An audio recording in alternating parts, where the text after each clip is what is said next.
The farm was silent, that enhanced mourning, as if time had held her breath. The ox 327, as it was marked on its metallic necklace, remained standing since dawn. His eyes did not follow the movement of the keepers, nor did they react to the sound of the gates opening. They looked at something no one else saw, and he felt like a shadow. He didn't know his real name, just numbers. But I felt that morning it was different. The footsteps of the men of Jaleco were more hurried. The horses were agitated, especially one, the old sergeant, a traction horse that had already served wagons and now spent the days still, with his eyes spent and the tense, marked loin. The ox stared at the horse with a look that mixed supplication and a kind of primitive understanding. Sergeant did not need words to understand. In change language of animals, made of silence, smell, and look, something was wrong. The ox doesn't change, but the whole world seemed to scream through his eyes. Sergeant stepped forward, rare gesture. It was as if that tired soul had received an order of something greater than himself. From the top of a metal tower, a drone accompanied them both. It was part of the security protocol of the genetics farm, where no animals should act outside the behavioral script implanted in their brains.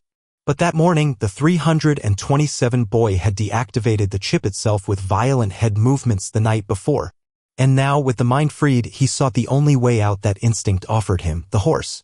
The smell of wet hay brought memories that the ox didn't know where they came from. Images that should never remember, green fields, a curing, a child voice calling him Joka. Scientists said animals had no emotional memory. But he remembered. And these memories hurt, like invisible barbs stuck under the skin. The night before, while the other oxen chewed in programmed silence, 327 had been motionless, hearing the noise of a distant thunder. In his mind, thunder was no threat, but a sign. Something poked him inside, as if an old memory was knocking on the door. He remembered when he was still a calf, hidden under a canvas smelling of cheap perfume and human hands caressing him. Sergeant, the horse, also had its memories. He had already been wagoned in urban areas, abandoned after a fall on a slope. He had known the cruelty of abandonment and the pain of work without reward. Looking at the ox, he saw not an animal but someone who had also been betrayed by the human species. And he felt, perhaps for the first time in years, that there was still something to fight for. While the men walked away to shift, the ox walked with difficulty to Sergeant's bay. Both were side by side for eternal minutes. There was no religion, no mute. But there was born the pact. Sergeant raised his head and snorted loudly. It would not just be a viewer of the end of others. He would be the loser between freedom and escape. The sky was beginning to lighten, but a strange restlessness took over the stable. Sergeant's religion cut silence like a blade. It was not a sound of pain or alert. It was a call. An ancient cry that still pulsed in his ancestral soul of free animal. A sound that reverberated in 327 as a silent order. Now. The ox looked around. Electric fences were still activated, but something had changed. One of the sensors had been damaged by lightning the night before, and the cameras were locked in loop. Coincidence or destination? For scientists, it would be a technical failure. For both animals, it was the sign. Sergeant hit hard on the stall gate, pushing it with the weight of the body. Though it gave more than expected. 327 launched itself through the opening. His hooves sank into the mud, but he continued. Sergeant, even old and with joint pain, ran beside him. They knew they didn't have much time. They needed to cross the food shed, to circumvent the monitoring tower and reach the scrub trail. All this before the return of the control team. In a room full of screens, a technician woke up with the silent alarm flashing in red. But it was late.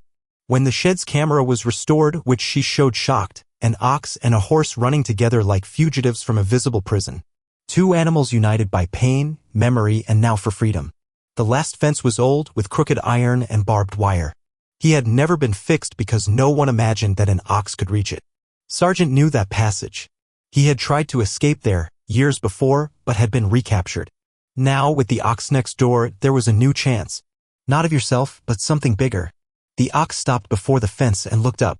His eyes, wounded by tiredness, shone with a strange light. As if I knew exactly what I needed to do. He ran a few meters back, took a deep breath, and invested against the structure. The impact was brutal. The iron moaned, the wire broke out. But the ox fell bleeding. Sergeant approached, smelled the blood, but did not hesitate. Carefully, he passed through the spoiled wire spans and pushed the ox's body with his head. The animal stood up. I still had strength. With the last energy reserve, they crossed the property limit together. On the other side, the trail disappeared in the middle of the high bush. Behind them, the alarms now shouted like hungry dogs. But it was late.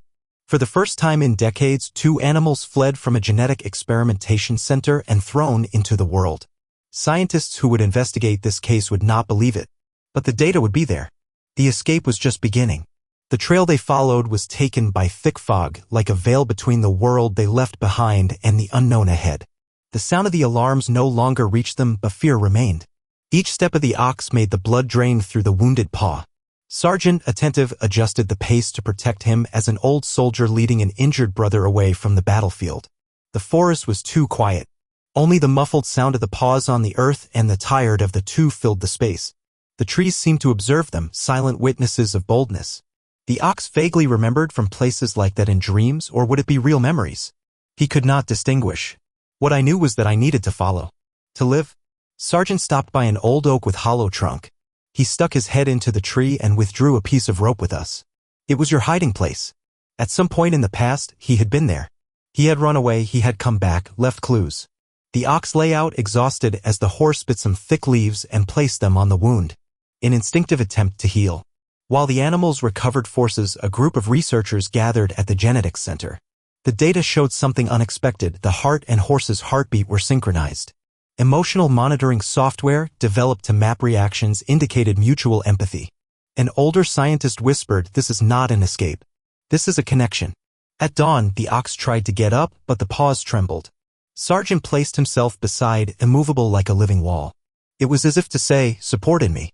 The ox leaned the flank on the horse and managed to stand up. Walking was a challenge, but the desire to follow was greater. The high bush now gave way to an ancient forgotten railway track. In the body of the ox, strange marks began to stand out. Scars that looked like letters or symbols. When sunlight beat at a certain angle, they revealed a coded sequence. They were not natural. Had been made by humans. The horse watched them with eyes of those who have seen horrors, hooks, scalpels, needles. Now I saw that in his partner and knew he also carried the pains of captivity. Later they found a small source. Sergeant plunged the hooves and encouraged the ox to drink. The water was fresh, pure, like that of childhood, if there was one. There, for a few minutes, they were not fugitives. They were just two living beings trying to survive. The ox lowered his head and, for the first time since the escape, changed. Low, contained, but with soul. In genetics, a doctor named Livia began to examine the images of the escape. When he increased the zoom in one of the security cameras, he saw the brands in the ox. He frowned.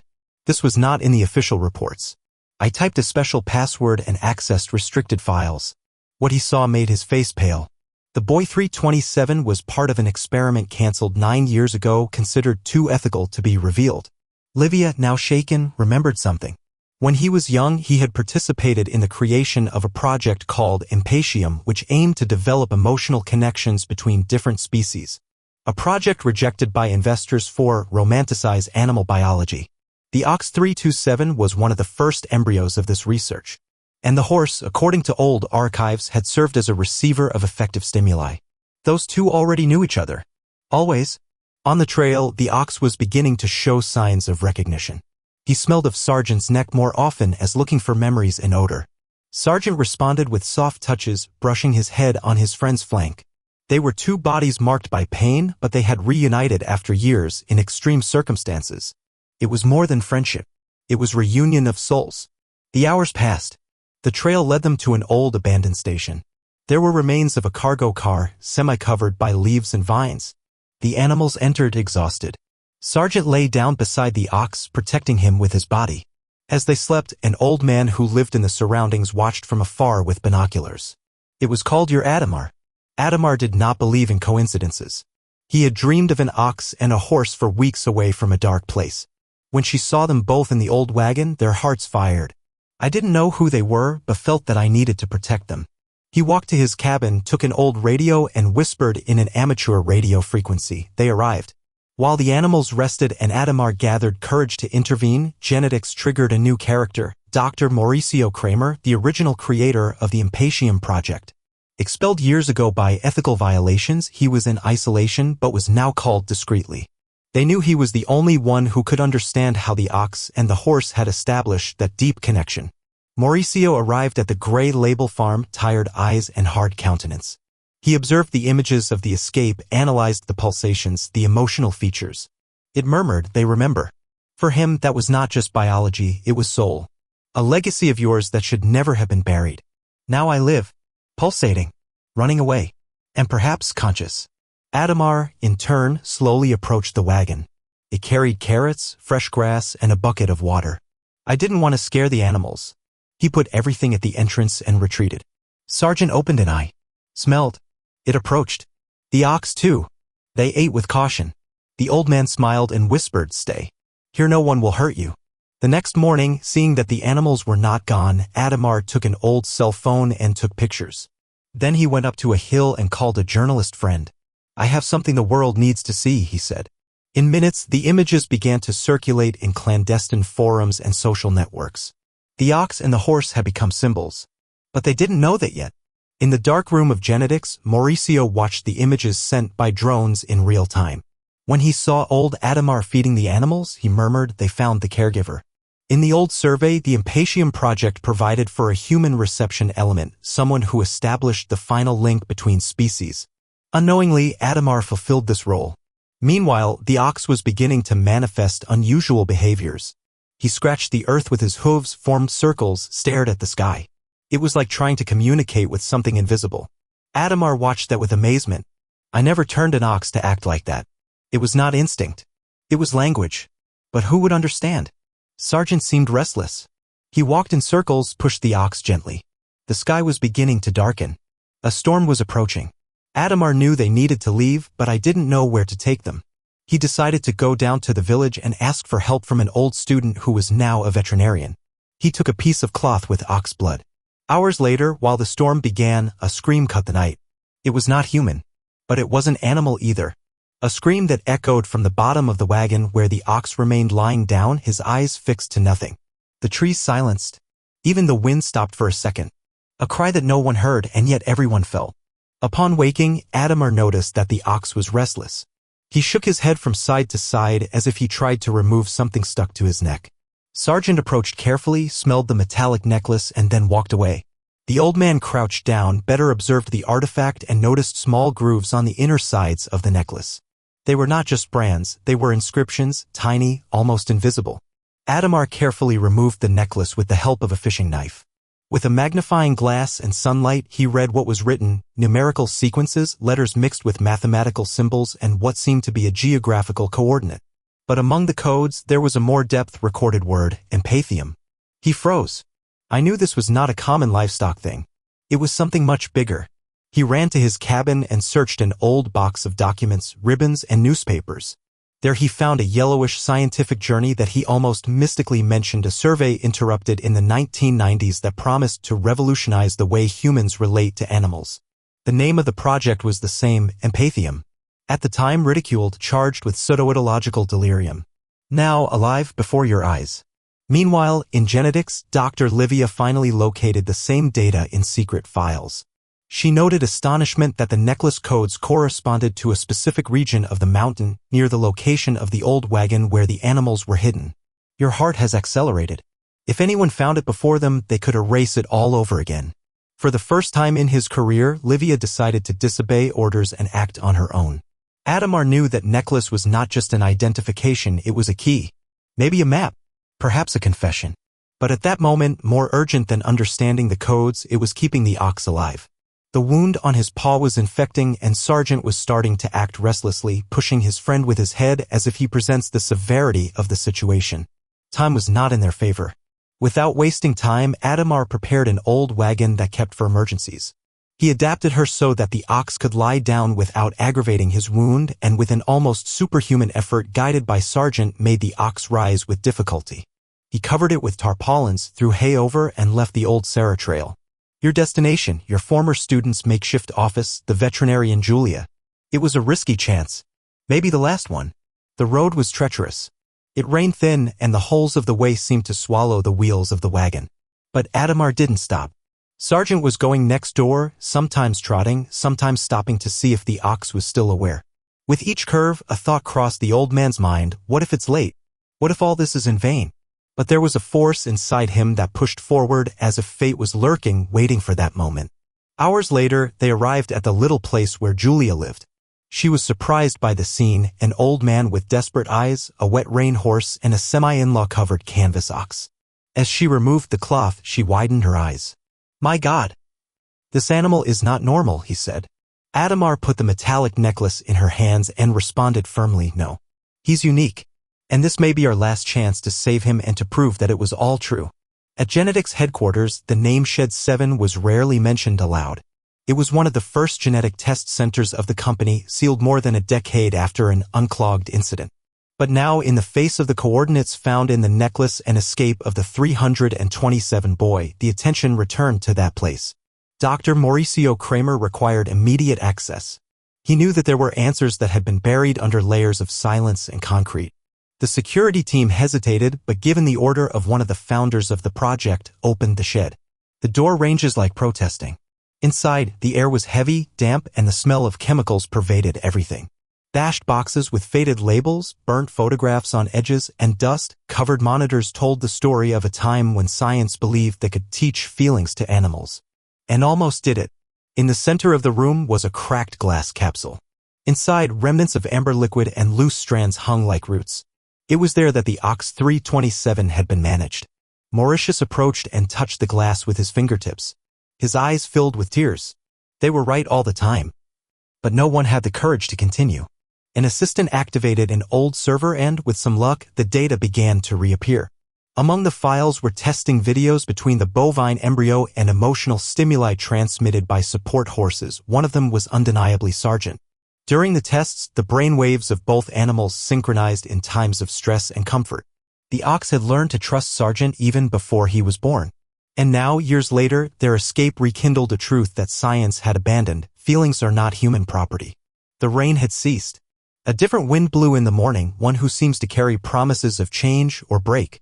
At Julia's place, the ox was resting under intensive care. She had removed metal fragments near the wound and applied antibiotics, but what made her intrigued was the animal's behavior. His eyes looked humans. There was no fury, no pain, there was waiting. As if he knew something bigger was coming. Sargent did not leave a single minute. He slept next to the makeshift bay, woke up to the ox movement, and called him with short religions whenever he seemed to dream too much. Julia watched that with fascination. It was beginning to understand that there was something between them that transcended the instinct. He took his voice recorder and started documenting. Registration 04, the horse seems to realize changes in the emotional state of the ox with unusual accuracy. There is more here than physiology. Meanwhile, in genetics, Dr. Livia confidentially received part of the rescued videos from Shed 7. When watching one of the excerpts in which Sargent approached the capsule containing the boi embryo and both emitted harmonic sound frequencies, Livia let her hand to the mouth. A wind hit the lab window hard, popping glass. She looked out, feeling a shiver traveling the spine. "They are close," he murmured. "Very close." Back on the place, Adamar got up with difficulty, feeling the wind cut her face. He walked to the fence and looked at the horizon. He saw clouds forming on the mountain. That was not a climate. It was omen. He turned to Julia and said, "We have little time. When the wind changes like this, or something is coming back." And at that moment, even without knowing why, the old man felt that the past was about to knock on the door, and with him the truth. That same morning, Adamar took Julia to a place he had never shown to anyone since the death of his wife. They climbed on a narrow trail behind the stable where the high bush hid an old rusty iron gate, partially covered by ivy. "Here is the first of the 3 gates," said the old man, his voice embargoed. "They are not of wood or iron, they are choices." Julia did not understand but remained silent. That looked bigger than her. Adamar explained, "My father said that in this mountain there were 3 secret passages. Not of stone, but soul. Each one takes you to a different place, what you fear, what you have lost, and what you need." He turned slowly. "The ox and the horse. They didn't come here by chance. They were guided. And now they are facing the first gate." Julia, skeptical until then, felt that there was something sacred there. Or at least something inexplicable. While the two returned to the place, the ox was standing. Still wounded, yes, but standing. Sargent snorted low, surrounding him with his head held high. It was as if they both knew they were being called. When Adamar approached the bay, the ox walked to the door and pushed her with the muzzle. Not for despair, but as who says, "I'm ready." Julia looked at Adamar and muttered, "He chose." At the same time, genetics authorized a silent recovery mission.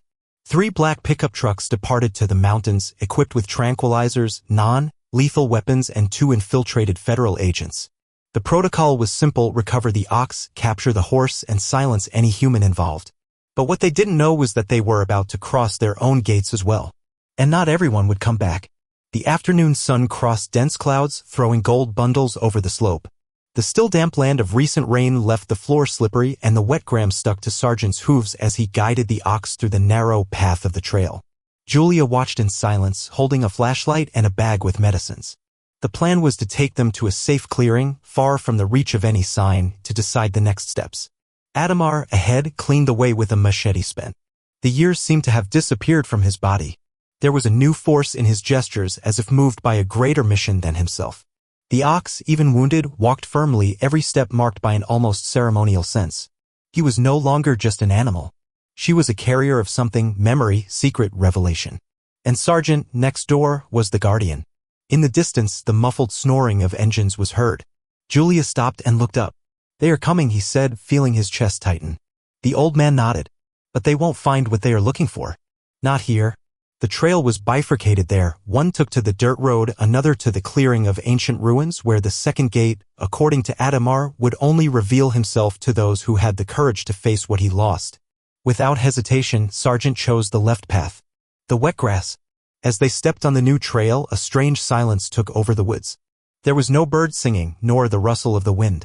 It was as if the time itself had quiet to watch. And step by step, ox and horse advanced side by side, not as fugitives but as pilgrims. Behind them, Julia and Adamar follow, carrying the doubt in their eyes and, in the heart, a certainty. They were entering the territory where only those who have history to carry. Upon arriving in the clearing, the group stopped in front of a circle of moss-covered stones. In the center, a pie crooked sprouted from the floor with open, shaped branches. Adamar withdrew the hat with reverence. "It's here," he said in a serious voice. According to the ancients, it was at this exact place that the first wild oxen of the mountains were free from the ties and ran free. From that moment on, the legend emerged that every animal that gets here with an awake soul finds a new way. Julia looked around, fascinated. "And how does anyone discover that?" he asked. Adamar smiled without irony. "We don't find out. We hear." Sergeant approached the tree and touched her with the muzzle. The ox followed him. Both remained real estate for a moment. And then, as if they were fulfilling a rite, they lay together on the wet earth in the heart of the circle. It was at this moment that something curious happened. A slight breeze turned inside the clearing, even without wind in the treetops. Julia began to film, discreetly. She was no longer just a veterinarian. I was witnessing something that no scientific manual had prepared. The breathing of the animals was synchronized again, as in the old records of Empathium. Ox's beats slowed, even with the infection still present. It was as if nature itself was offering healing, not with medicines but with ancestral memory. The legend gained shape, alive, before his eyes. On the dirt road, the genetics vehicles approached. One of the agents, when hearing interference on the radio, commented, "There is something strange in this place." The other looked out the window, restless. "I've seen dense woods, but I've never seen it kills." Looking back, the team leader consulted the tablet with the thermal tracker. 2 strong signs pulsed inside the clearing. "There they are. But be careful, says here they are not alone." The night fell over the clearing like a heavy veil, covering everything with a deep silence. Julia slowly approached the 2 animals lying in the center of the circle. The ox eyes were half-circled but alive. Already Sergeant remained erect, vigilant, although his body showed fatigue. Suddenly, a sound cut the air, a low, prolonged religious religion that seemed to contain something more than simple tiredness. It was pain. It was love. It was early morning. Julia knelt before the horse and put her hand on her forehead. He felt a warmth that was not a fever, it was emotion. Sergeant tilted his head and touched her chest softly with the muzzle. His eyes were damp, something rare to see. Julia froze. At that moment she understood. The horse knew the ox was dying. And there was nothing more than I could do. Sergeant cried. Not with human tears, but with sounds, gestures, and presences that only those who have soul understand. Adamar watched from afar with his hat tight against his chest. "The pain of a horse is always silent," he whispered. "But when he cries for another, it's because he saw in him one brother." The old man walked to the edge of the circle but did not enter. He respected that animal mourning as who watches a sacred wake. The stones seemed to shine in the moonlight as if the earth also lamented what was about to happen. Far from there, genetics vehicles advanced with the headlights erased. Inside the command car, Dr. Livia was holding the tablet hard. She had decided to go personally against orders from the board. Observing the data, he noticed an anomaly. The electromagnetic waves captured in the clearing were similar to those that had emerged in the first cross-empathy tests. She swallowed dry. If he dies there, he will take with him everything we ignore. Everything we deny. The sound of branches breaking in the distance warned Sergeant. The horse raised his head, and even exhausted, he placed himself between the ox and the clearing of the clearing. There was no surroundings there, but there was an invisible line that it would not allow to be crossed. Julia ran to Adamar. "It's coming," he said breathlessly. The old man nodded and took his ancient shotgun, not for violence, but at first. That floor, that story, would not be violated without a fight. 2 agents appeared at the top of the trail, armed with shock rods and green flashlights. His eyes were cold, trained not to see feelings on any animal. But when they come across the scene, the ox lying in a protective position, the horse ahead as a sentry, and 2 humans intertwined in silence, hesitated. One of them murmured that seems wrong. The other answered dryly, "We received orders. Take the ox. Swipes the horse if you interfere." Sergeant did not move. He snorted hard and hit the shell on the floor like a warrior who is not afraid of the end. Julia shouted, "Don't touch him." But it was late. One of the men fired the electric stick. Sergeant was scraped and staggered but remained firm. The ox, even wounded, tried to lift but fell again. The tension was a thread about to break. The abyss between instinct and brutality was before them. That's when a voice echoed from the darkness. Livia emerged between the panting trees, holding a lit tablet. "Stop. No one touches these animals." The agents hesitated. "I am the responsible scientific director. This ox and this horse are proof of a link that goes beyond everything we have already studied. If you kill any of them, they will not only be killing an animal. They will be destroying what is left of humanity in this project." And at that moment, between the fence and the abyss, silence spoke louder than any order. Livia slowly approached the clearing without deflecting Sergeant's eyes. The horse, panting, remained between her and the ox, but did not advance. He recognized something in that woman, perhaps the old smell of the laboratory, perhaps the presence of guilt. Julia ran to the ox and checked the vital signs. The heart was slow, but it still beaten. There was time. Little, but there was. Adamar pointed to the tree in the center of the circle. "That is the door." Livia frowned. "What are you talking about?" The old man did not answer immediately. He walked to the tree and rested his hand over the trunk. When they built the laboratory, they wanted to copy what already existed here: empathy, bond, memory between species. But they forgot that it only manifests itself when the mystery is respected. This tree is what is left of the first connection. And this door never opens to force. As he spoke, the ox began to emit soft sounds, such as long, rhythmic, almost like corners. Sergeant responded with a serious religious. Livia, with tears contained, activated a tablet sensor. On the screen, their brain waves intertwined in a hypnotic dance. It was the living manifestation than one-day theory. "My God, they are opening the door alone," he whispered, more to themselves than to others. So something invisible seemed to change in the air. A pressure on the ears, a sudden heat, a shiver running all the skins present there, human and animals. The tree released a dry crack as if something moved inside it. There was no light. There was no mystical beam. But there was silence. An absolute, deep, respectful silence. Like the exact moment when an old door opens, not with noise, but with reverence. The door that never opens had opened. The sky, hitherto carried, opened in a cloak of silent stars. The clearing, once taken by tension, now seemed suspended between 2 worlds, the real and the inexplicable. Sergeant lay beside the ox, gently touching his muzzle with his own. The ox returned with a low mute, almost a whisper. It was as if they said to each other, "We got here together." The night had arrived. And with her, the time left. Livia sat on the earth beside the tree, staring at both of them. She was no longer part of the genetics team. There, he was just a woman in the face of the consequences of her choices. We destroyed what we didn't understand. And now? Maybe it's late. Julia put her hand on her shoulder. No. They gave us a last chance to understand. The 2 were silent, listening only to the breathing of the animals as if he hears prayers. Adamar lit a small fire with moist wood and dried leaves. The fire crackled low as if he knew he should respect that night. He prepared root tea and offered women but did not say a word. His gaze was dug into the ox eyes. He saw in them a bruxulite light, weak but alive. And there, in the reflection of the fire, he saw what he feared most, the glow of the farewell. At the last hour of the night, Sergeant got up. He walked in circles, nervous as if he knew something was approaching. Then he returned to the ox and lay down to his body, partially covering him with his own weight. A way to warm up. A way to protect. A way of saying if you leave, don't go alone. And so, on that last night, two tired bodies rested together, surrounded by humans who finally understood, late but not in vain, that there are silences that scream and that there are farewells that release. The first ray cut the sky around 4 in the morning. A thunder echoed shortly thereafter, shuddering the earth under the clearing. The storm came back with fury as if nature itself wanted to interrupt what was about to happen. Julia got up sharply, examining the ox. His breathing oscillated and the heartbeat, monitored by a makeshift apparatus, were falling dangerously. If we don't move it now, let's lose him, he said with a trembling voice. Livia agreed. If we take you to the veterinarian at the base of the mountain, we may be able to stabilize it. But Adamar was straightforward. He won't survive the descent unless they trust him. And he pointed to Sargent, who was already standing, hitting the hooves on the wet ground hard, as if he felt the urgency. The horse approached the ox and tried to lift it with the neck. The ox changed, weak, but answered. There was no choice anymore. Or ran or died there. They set up a quick structure with strings, blankets, and a piece of canvas reinforced between two trees. The ox was carefully placed on her, and Sargent, with makeshift harness, took the lead.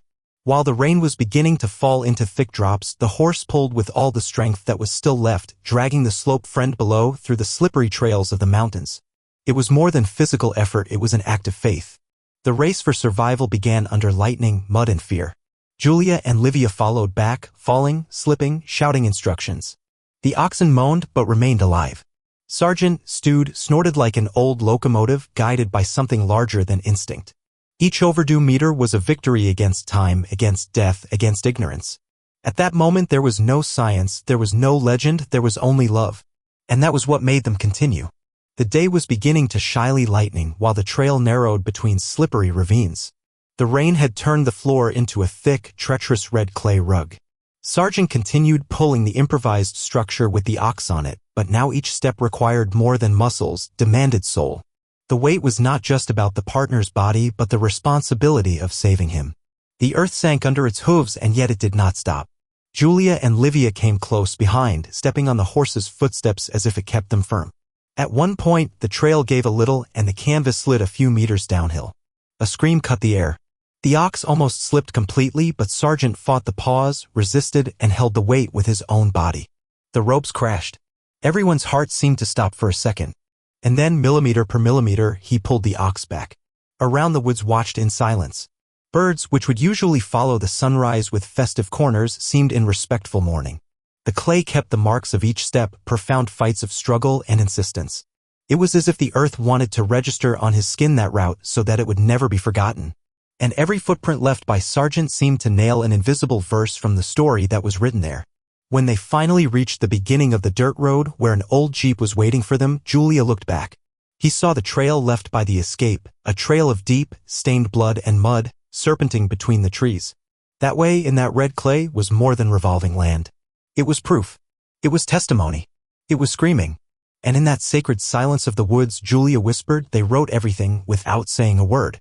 While the jeep was driving down the dirt road, with the ox lying on a canvas in the adapted rear seat and Sargent trotting next door, something strange began to happen. The vehicle's GPS failed. The cell phones lost signal. Even the radio of the car was static, as if an invisible barrier was forming around them. Julia frowned. Are we being followed? Livia, more introspective, replied, no. We are being protected. Adamar, who drove the jeep, squeezed the steering wheel with her sweaty hands. He felt a pressure on his chest that was not just concern, it was reverence. They were crossing a moment that did not belong to the ordinary time. He looked down the rearview mirror and saw Sargent firmly with his eyes spiked on the horizon. The horse did not divert for a moment as guided by a secret compass. He knows where to go, the old man murmured. Even if we don't see the way. Outside, the physical tracks were being erased by the fine rain that resumed.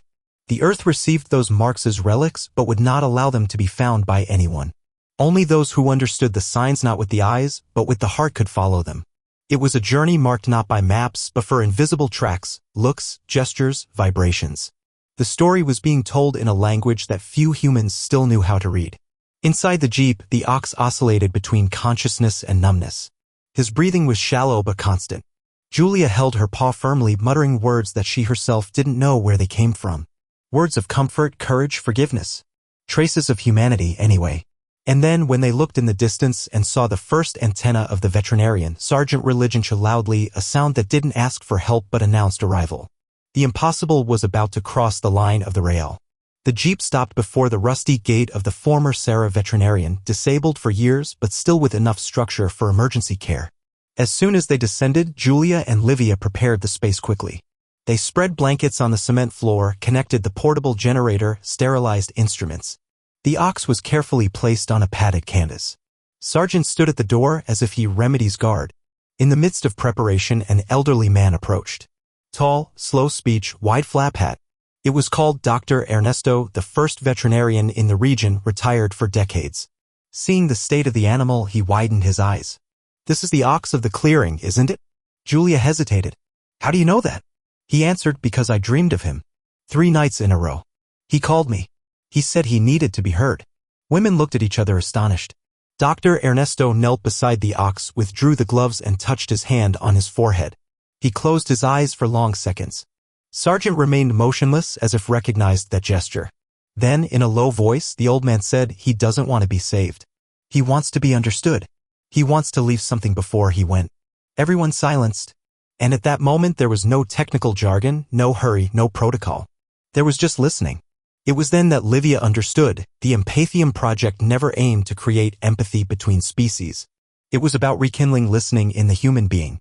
The ability to feel without mastering, to welcome without submitting, to be present without wanting to explain everything.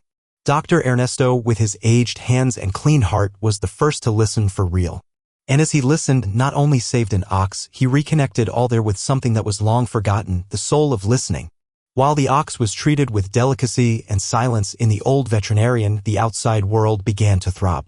The journalist who Adamar had contacted days before finally released the first images, the horse protecting the ox, the symbols in the necklace, the escape through the woods.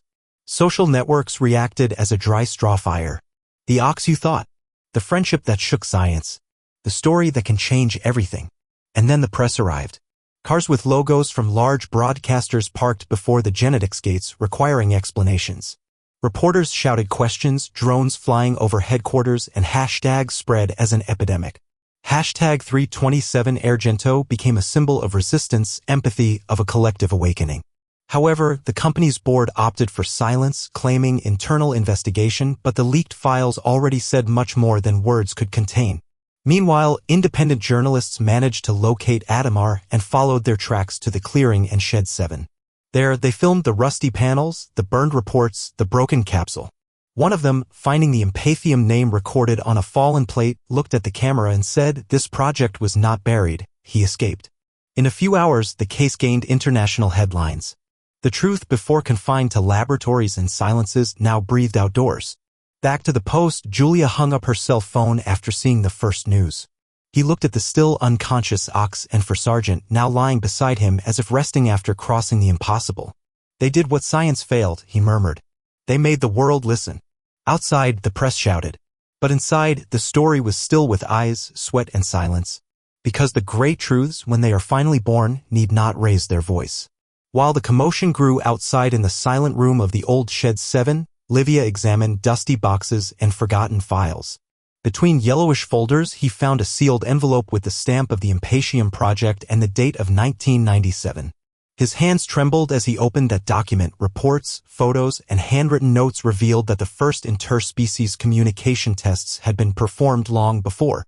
She read about experiments trying to stimulate emotional reactions in cattle and horses using specific sounds, aromas, and touches. The notes showed that one of the participating horses had a behavior similar to that of Sergeant, protecting and comforting the oxen during the tests. There were also references to an incident where an ox, identified as 327, had developed unusual brain standards, surprising the entire team. Livia felt the weight of the story. Those documents proved that it was not a simple coincidence but a deep biological and emotional connection cultivated for decades and that the scientific world preferred to hide. She knew it would change everything, not just for animals but to the ethics of science. And in silence, he swore that the truth he had found would no longer be buried. Meanwhile, off the farm, rumors spread and activist groups organized demonstrations. The lost file not only brought evidence but also hope. The hope that the ox and the horse would not be symbols of an anomaly but of a silent revolution about to happen.